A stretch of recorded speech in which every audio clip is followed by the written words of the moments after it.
Hello, everybody. It's Brittany and Jen joining you off Riverside. We couldn't connect today for an in-person podcast, but this is just as good. Today we are talking about why entrepreneurs' brains can't shut off. As we are both entrepreneurs, we've experienced this pain many times.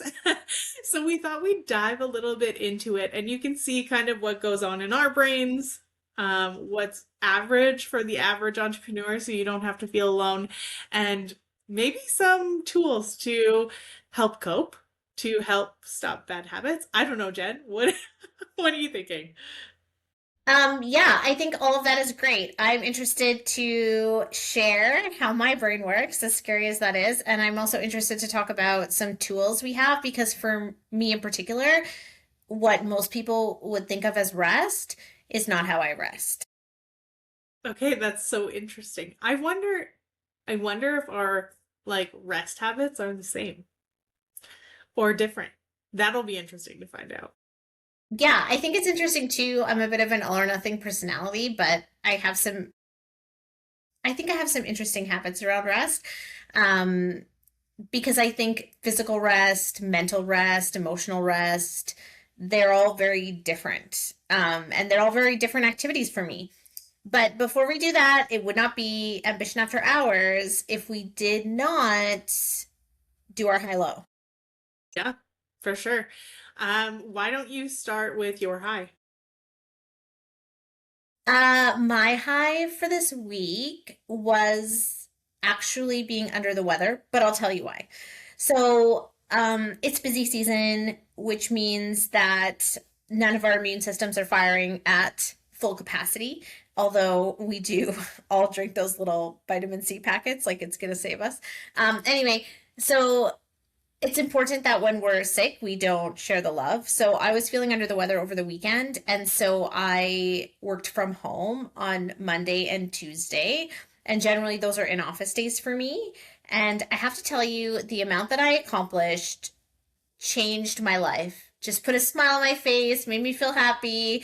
Like, it's not great for the team when I'm not at the office. So, definitely in the latter half of the week, there was a lot of catch up to do in terms of answering questions and things like that. But for me, it was just proof in the pudding of time blocking. I had a full day to get through billable tasks, get things reviewed, get things done, get things out uninterrupted. And I think when I'm uninterrupted, I am fiercely productive. So that was my high. Being under the weather, so I worked from home, made my week go really well. I feel like this is right on theme with our topic today because we're talking about rest and you're like, I worked so hard. I got everything done. And I was sick. Okay, so my high actually, I know that like the last couple of days here in Edmonton have been kind of rainy and gross, but earlier this week I actually went outside and it was like plus 17, which is like crazy to have that kind of weather this early in the season. And I took the dogs to the dog park, and granted, it was like mucky and, puddly, and my dogs loved it, but it was just good to be outside. I feel like I don't get outside enough in the winter. So now that Edmonton's kind of defrosting, I'm super excited for spring and summer. Yeah, this has been a really, really, really long, cold, snowy winter. It feels Um, like that, right? yeah, it's snowing slash raining again today. Come on, weather. It's the 20th of March. Isn't the first official day of spring in 2 days? Today. Is Oh, it isn't today? it today? It could be. It's the 20th, so maybe. I feel like they fall on the first, like the 21st or the 22nd. Anyway, it doesn't matter. The it's snowing again today. I feel like it's a thing that happens every year. It's like, oh, it's spring. Just kidding. So that's fine. But okay, so let's go into the part that you absolutely love. What is your low this week? My low for this week initially was actually working on this episode. So I started this morning and I just felt myself getting really irritated about the conversation around rest. And irritated for a number of different reasons. One, because sometimes I find that the people who least need rest are the people who talk about needing rest the most. Um, Two, I have a love-hate relationship with the balance, work-life balance culture and self-care that we see all over the internet all the time. Um, Scratch that. I have a hate-hate relationship with so I think my low was just getting ready for this episode. I just had to get out a lot of irritation about this whole concept and this whole construct and how I feel like it's weaponized on Instagram a little bit, Okay. specifically towards female entrepreneurship and the reality behind it. So, but I got through it. I did some research. I got all my irritation out. I said all the things, some of which you may hear again on this podcast, and some of which you will not hear on this podcast today. So yeah, that was my low, but um, you know, you got to do it anyway, right? And I think this is an important topic, and the fact that it struck such a nerving chord for me probably proves how important of a topic it is. So here I am, freaking doing it anyway. But I think I think it's important to say like what you said at the very beginning, like rest might look different for me than it does for you. And I do agree with you. Like when you're on Facebook and Instagram and you're scrolling, some of like the, I don't know, toxic rest, we'll call it, um, like daydream your life could look like that. Like it's just not a reality when you're like a full functioning owner of a business. And if it is, like, yeah, maybe, and then that's what their rest looks like. But I think a lot of us live in like small to mid-sized business reality where we are wearing many hats and it's not as um luxurious maybe as it appears online. For sure. And anyway, we're getting into the topic now. So I'll let you do your low, and then I will go on further rants about rest on the internet. I thought I would just like totally skip past my low. You cannot, not on this show. Okay, so my low, yeah, my low is there's a lot of opportunities on the table. Do I have capacity for them? And what is the like end goal, right? Or like what is the solution to that if I want to take on all of these opportunities? Do I look at the way my team is structured? Do I hire a VA? Do I offload some tasks? So I've just been like mulling over that all week. I don't know what the right answer is yet. And I feel like when right answers don't come to me right away, I get frustrated. So I've been frustrated about it all week. Is like, I want to take these opportunities, but do I have the capacity? Does my staff have the capacity? Where do I need to adjust? But I feel like that is also like entrepreneurship always is like we're always, I'm going to get into it later, but we're always like looking at where we can increase what we're doing and increase our output, right? So that is my low. So, what I want to say to you about your low is two things. One, it speaks to my word for this year, which is experimentation, right? So sometimes when I get stuck in analysis paralysis, not that you're there yet, you're probably totally not. I use the spaghetti method. I try, yes. What? What's not gonna happen if I try this? If that's not catastrophic, I'm gonna try it and see what happens, and then I'll know for sure. Anyway, that's my 2 cents. And you're Italian, so like the spaghetti method should come quite naturally to you. I think it's in my blood. Yeah. All right. Well, let's jump into it. I mean, as entrepreneurs, like we said, we all experience rest differently.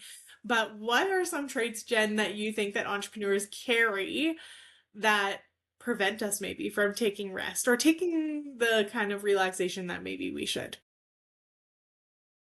I think there are a couple important things to note here. Um,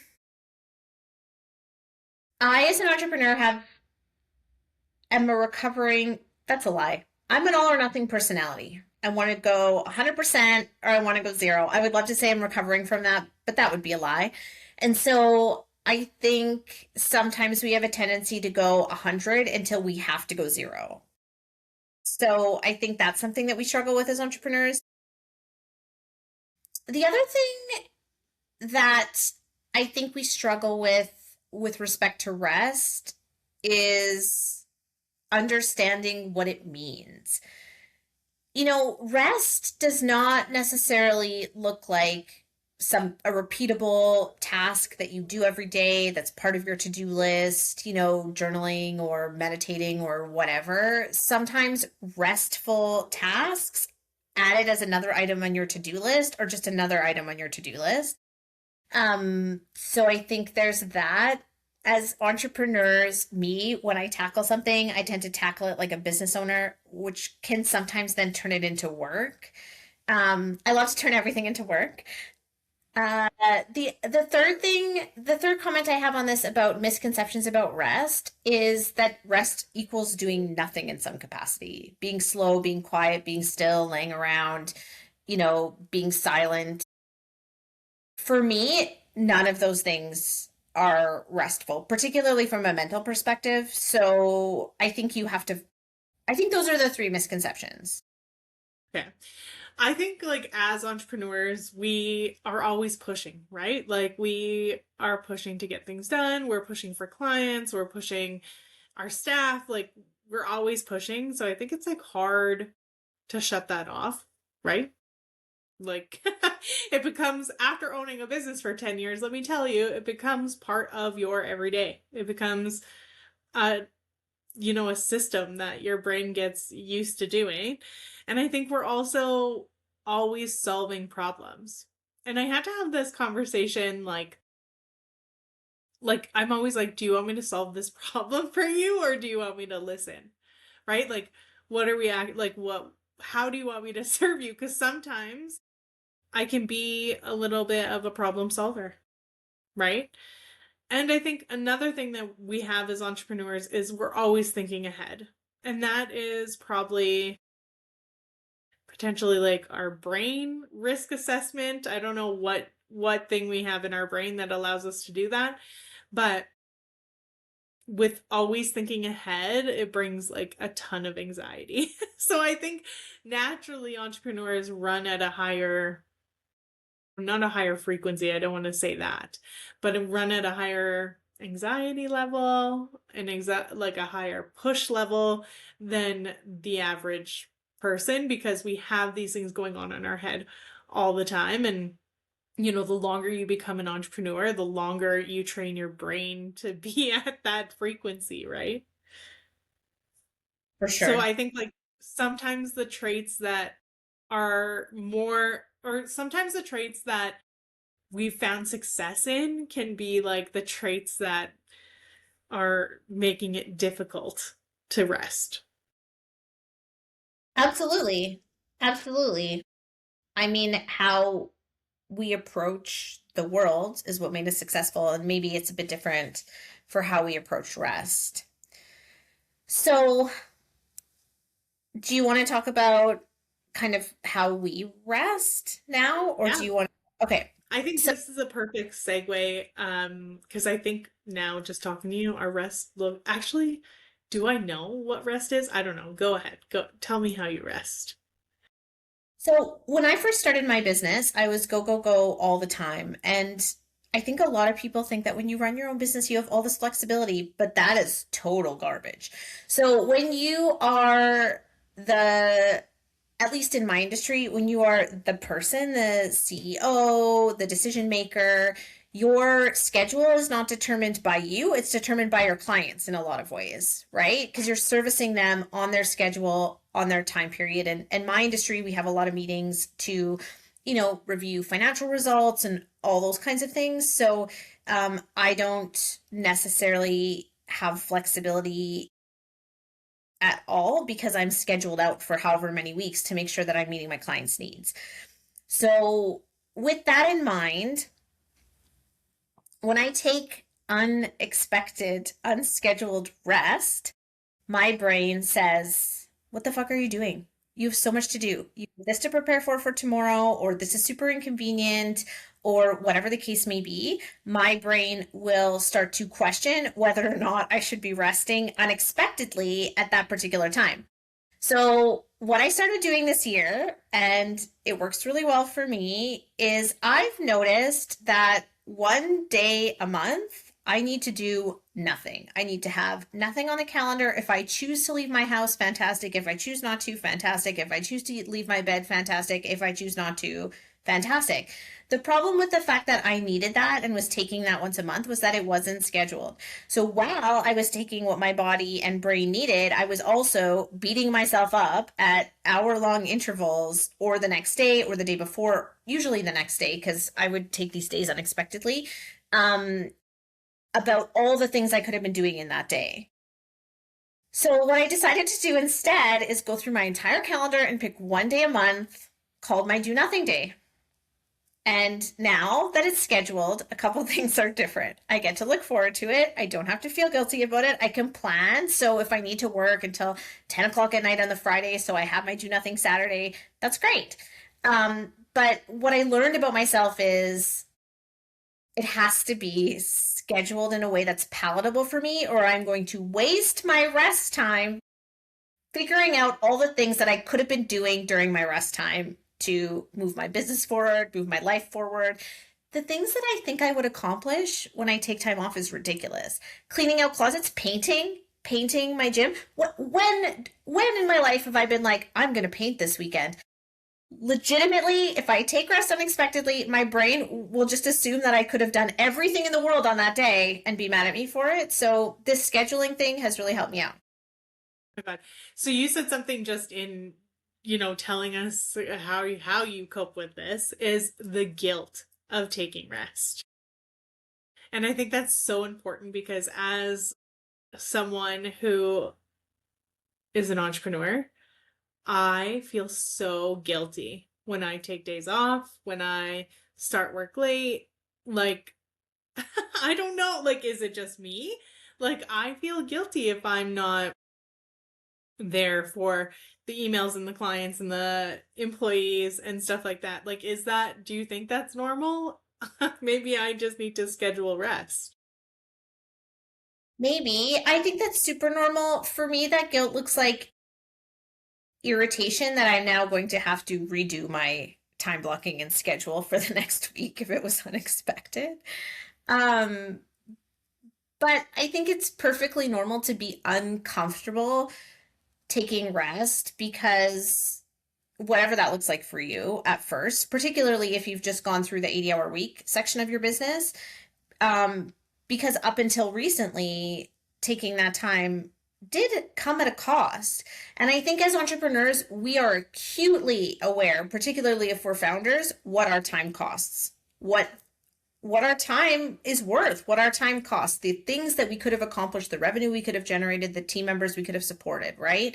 So I think it's a fear of the lost opportunity cost. And I think when we go down that road, we have to think about a little science. There's all sorts of statistics around there that talk about how breaks make us more productive, and some other things like that. But I think we have a tendency to look at cost of our time in terms of what our business can generate and nothing else, You right? know where I find, the best rest, and I'm like so serious about this because I don't think I've ever taken a vacation and not been on my computer or not like worked while on vacation. But where I find the most rest is when I travel to a country with like an offset time zone. Because then I know, like, part of me is like, my clients are not, like, gonna be online yet, or, like, they're not gonna need something from me yet. Like, when I went to Italy, I was like, this is amazing, because the time difference is, like, complete 8 hours, right? So I could, like, do a ton of stuff during the day, and then just come back, like, after dinner and whatever, and, like, work and do whatever. So I feel like that was, like, one time where I was like, oh my God, this is, like, so good. I feel like this is rest, but we're not traveling to Italy every day. We're not going to Europe. So another thing I do for rest is much like you, like I have one day where if I'm watching TikToks all day or I'm rotting on the couch, like that's it. That's my day. I'm not cleaning, I'm not doing laundry, I'm not talking to anyone if I don't want to talk to anyone. I'm just sitting on the couch. And if something gets scheduled during that day for me, I get so irritated. Like if something comes out of the blue and I've forgotten about it or forgot to put it in my calendar and I have to sub that day, it gets like I get so irritated. But that day only for me is like once a month. And, then I'm doing other things. It brought to mind for me this saying, I don't know if you've heard it before, a change is as good as a break.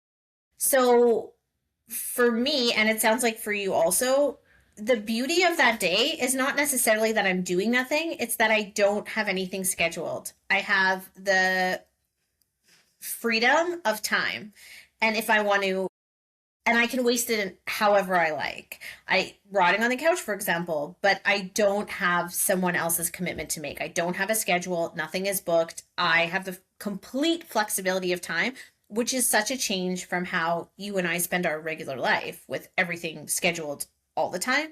So the interesting part to me about that is that I think it can make us all think about rest differently, right? So rest can be eating dinner at the table with your spouse instead of while on your computer.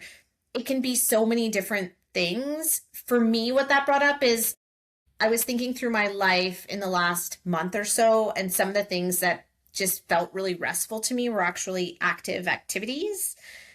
That was redundant. They were activities because it's different from what I usually do in my normal life. So for me, taping this podcast is restful. It flexes new muscles. I get to do something different. So I think when we're on the internet and we're looking at rest and we're hearing about rest, we all picture ourselves like in these beautiful, like soft pink rooms, sitting on a meditation pillow, like with a smile on our face and calmness in our mind. Like, really? Come on.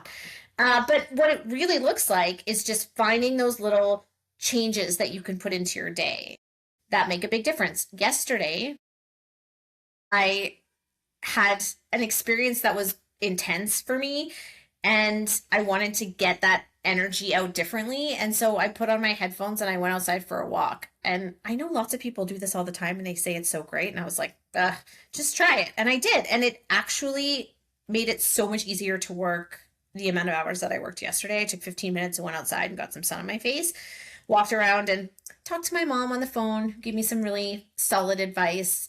In any case, I just went for a walk and I think it probably let me work 2 extra hours that day and it only took 20 minutes. So I think we need to understand rest is not a volume game, it's a change game, and it's a mindful, like noticing when you need it game, I think.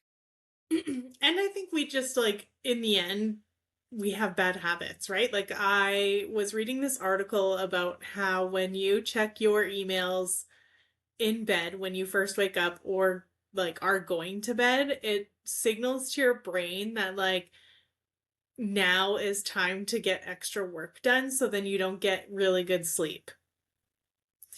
And I'm like, damn, if I'm trying to be restful, like I'm harming myself because what's the first thing I do when I wake up? I grab my phone, I check my emails, see if anything came in over like the 12 hours I've been sleeping or like not on my phone, Like I do those things and I think like it's harming me for sure.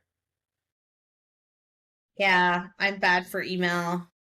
That's why my favorite vacation was a cruise because we got the internet package, but we connected it to my husband's phone so he controlled when I got to use internet and when I didn't. So unless we were in a port not together or I had his permission, I couldn't check my email. I'd be like, "Can I just?"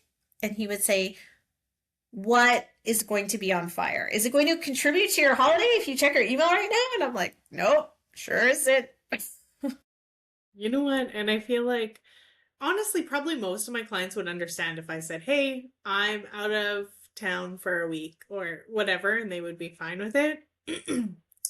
But I think it's in my own head, right? Like, I think it's in my own head that, like, oh no, everyone's gonna, like leave or find someone else or whatever, right? When I know that, like, my clients are more loyal than that. I should give them more credit. Yeah, for sure. I started asking for timelines this year a little more. Hey, when do you need this by? Would next week be okay? And it kind of made me realize two things. One, people are awesome and they get it, and they will tell you when they need it by if you ask. And two, I think everything needs to be done immediately, and I need everything right away, but that's a me thing. Yeah, and my personality is much like you. That's why I think maybe a VA wouldn't work for me because when I need something done, I meant like I wanted it done yesterday. So like I feel like maybe that's I do have clients that are like, "Oh my God, you are like so responsive." And I'm like, All people aren't this responsive. Like that's crazy." But I think self-awareness is, the first step towards preventing burnout. Like when was the last time you did something purely fun for yourself, right? Like, do you feel guilty when you're not working? Do you check your email in bed? I do. Do you feel mentally on even when you don't need to be, right? Or nothing urgent is happening? Are you carrying most decisions like in your business alone, right? Like these are things that entrepreneurs often do that we probably have the more negative answers than the more positive answers, right? So I think self-awareness is like the first step to admitting that we have a problem. I love what you said about having a mental load. So, if you're a founder or an entrepreneur, one of the hardest things about being on your A game is being able to turn off the things that you cannot think about or control right now. And because we are responsible for people's livelihoods, we're responsible for our clients' results, marketing, accounting, you know, whatever it is, the product or service you're selling, you're responsible for your client's enjoyment of that product or service. And mental rest is something very different than how I think we think about rest. For me, if I didn't have Brittany, who I loaded up with voice notes yesterday, like there wasn't going to I be any love voice that. left in the world. If I didn't have some of the mentors in my life, my husband, my friends, I wouldn't have the ability to mentally rest because we all need to be able to share our burden. And I think as females in particular, we need other females that can hear us and support us and also give us feedback. Some of the voice notes I got back from Brittany yesterday were super hard to hear, but super needed. Like I needed to hear it, and I know I needed to hear it. We have this um, good habit of asking which best friend is needed in the moment. Like, do you need me to just listen? Do you need me to support you? Do you need me to be honest? Or do you need me to help you solve this problem? And so I definitely got the perfect mix of supportive, but are you being honest with yourself in this scenario?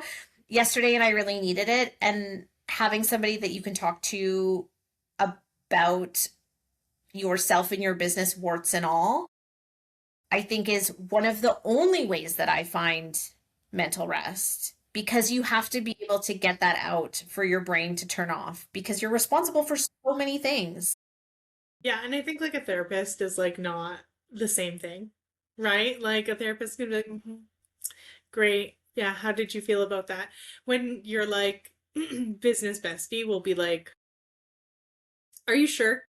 Like, are you sure you didn't feel this way because of this? And you're like, oh shit, maybe I did, you know? Um, Different perspectives, different kind of honesty level, different kind of relatability. And it was funny because I was talking to a prospective client this week who's also an entrepreneur, and she said, like, I want to grow my business because people count on me. And she couldn't say that to just anybody and have them understand. Like, as entrepreneurs, it's a lot of pressure to have, staff and employees. Like, we care that we our support, like your income that you make at this business supports your lifestyle.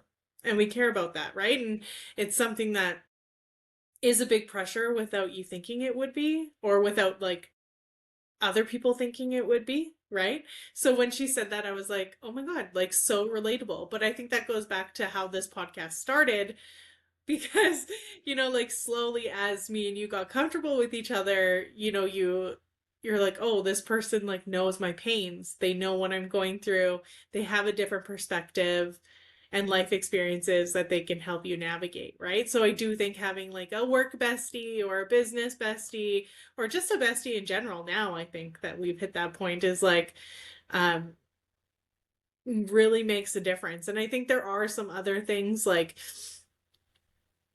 to help you step outside without going to Europe and taking a big vacation. Like you said, moving your body was like really easy for you.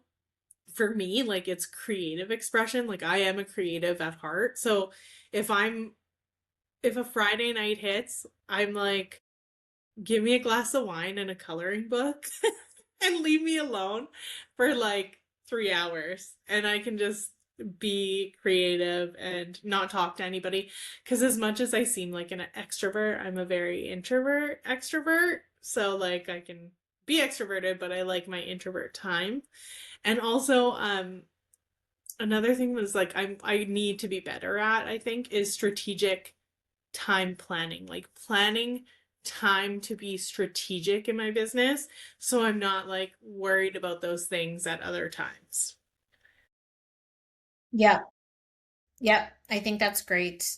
I I think you have to leave space to be creative in your business. I think I'm actually really yearning for that right now, in where I'm at with my life currently. Um, I do feel like it's important to mention one thing when we're talking about rest. Through my career and working life, I have been judged on a regular and consistent basis for how much I work, how much I enjoy work, how many hours I spend working, or how much it's in my life, or, you know, being told that I need to rest or being told that I need to take a break. And when I knew that I didn't. So I just want to preface this whole conversation by saying, let's not judge each other. People know their limits. If someone's really close to you and you think that they're overexerted, fair enough, bring it up to them, be honest. But not everybody craves balance. Some people crave crushing it. Some people crave, accomplishment and drive. And to build a business at the beginning, sometimes it is 80-hour weeks, and that is okay. So I know we've talked a lot about rest, but I know there's entrepreneurs out there who are listening to this podcast. They're at the beginning of their business, or they're in a growth phase, or they're in a they're doing a strategic partnership or something that's taking up a lot of their time, and they're doing the 80-hour weeks and they're loving it and they're finding this conversation irritating. You're my people. I get you. Just because we rest sometimes and we find a way to put it into our lives and we're saying you don't have to feel guilty for resting, you also don't have to feel guilty for working your ass off. Because lately I find people are so much quicker to judge those who put so much work and so much drive into their life over those who don't. And I'm I'm your people. You work as hard as you want. You work as hard as you feel that you should. Obviously, take care of yourself and your body, but nobody knows your limits but you. So if you're listening to this podcast and you're like, fuck my life, another conversation about rest, I just want to work, I'm excited and passionate about hitting this target, you go, you work, you drive, you achieve, you accomplish. I'm here for you. I see you. Snaps all around, yes. But I think, like, you're right. It's knowing your limit and not hitting your limit, and then you can't do anything. We have to find, and like someone who's been at their limit and physically like could not work, like that's a scary moment when you know the business rides on you, right? So I think you're very much in the right. Like, yeah, you know your limit, but let's also be like a little bit realistic in the sense that like you have to care for yourself because if there is no you, there is no business sometimes. And that's, ugh, I hate saying that because then it's like we've just like fallen to the patriarchy and like, like we're working to live, but like it is what it is, right? You've chosen this path as an entrepreneur. And I think being like strategic about how you deal with anxiety and stress and rest is also important, right? I recently kind of stepped away from something that I was going to take on because originally this extra task would have felt like rest to me, and now because of where things are at and what's required of me, it's going to be more work than rest. But this task definitely was going to be restful, and so I stepped away from that. And how I noticed is that I was in a meeting and I kind of couldn't wait for it to be over. I didn't have the patience to hear some of the things that were being talked about. I was very passionate in my responses, more so than I would usually be for an issue that wasn't really that big of a deal. And that's kind of how I knew. So I think this episode is called Ambition at Rest. And I wonder if the dash behind that should be just pay attention.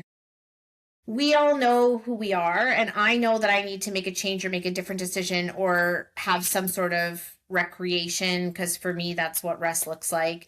When I am surprised by my own responses or surprised at the feelings that I get from being in certain environments. That's how you know your elastic band is stretched too far, when you can't show up as you usually would in a situation, I think. So when you're an entrepreneur and you can work the 80-hour weeks and you're not at a point where you're not thinking back saying, did that reaction meet the action? Then, maybe it is time for rest. But I think for me, the key is just pay attention. You don't have to schedule it. You don't have to pick something and do it every day. I don't think. You don't have to make it into a system, although if you're a systems person, you may want to, because my 1 day a month system seems to work for me and I love a good system. But I think it's about paying attention, which is really hard to do and takes a lot of practice. So give yourself some grace. I'm just learning it now, but I think it should be ambition at rest means paying attention to yourself. Yeah. So funny that you brought that up because I had lunch with a photographer this week and she was like, yeah, I was at this talk and the lady that was talking was saying like your soul is technically like in your gut, right? And we always say like gut check yourself.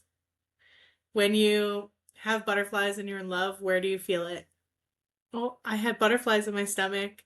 When you're scared, like where do you feel it? In your stomach, right? Like it's that gut check of like, do I love this? Am I loving this? What's going on right now? And maybe it's other feelings too, like, irritability, anxiousness, frustration and things like that. But I think if you're noticing that, it's like one, either you need rest, or two, this thing is no longer serving you. And as we grow as entrepreneurs, it's okay for things that we were committed to no longer serve us or just like no longer need it in our journey, right? So I think you're very right. I agree with you. It's the cost of time. You know me, I love numbers, formulas. Yeah, really. Jen will break it down for you, like, it, time versus money versus happiness. Well, with that said, Jen, that brings us to your favorite part in the episode where you give us a 3-point wrap up. So I think my 3 points are this. One, rest looks different for everybody, and it can be active, it can be activity. Two, you don't need to feel guilty about taking rest, but you also don't need to feel guilty about working your ass off. Go and get what you want out of your life. And my third point is rest is paying attention. pay attention to how you wake up and respond in the world. Pay attention to how you enjoy the things you love and respond to the things that aren't your favorite, because we all have those. And I think that is a good barometer for when you need to put some sort of change or break like activity into your upcoming time. With that said, everybody, that is a wrap on this this month's episode of Ambition After Hours, or I guess like this bi-weekly episode now, because we're so ambitious that we're doing 2 a month. So follow us online, follow us at Ambition After Hours on Instagram, YouTube, and LinkedIn if you're around. Also, don't feel scared to tell us your highs and your lows, because we want to share those anonymously, or we'll shout you out if you want. So feel free to drop us what your high is or your low is, and we'll discuss it on the pod. With that said, Gators. later, Gators.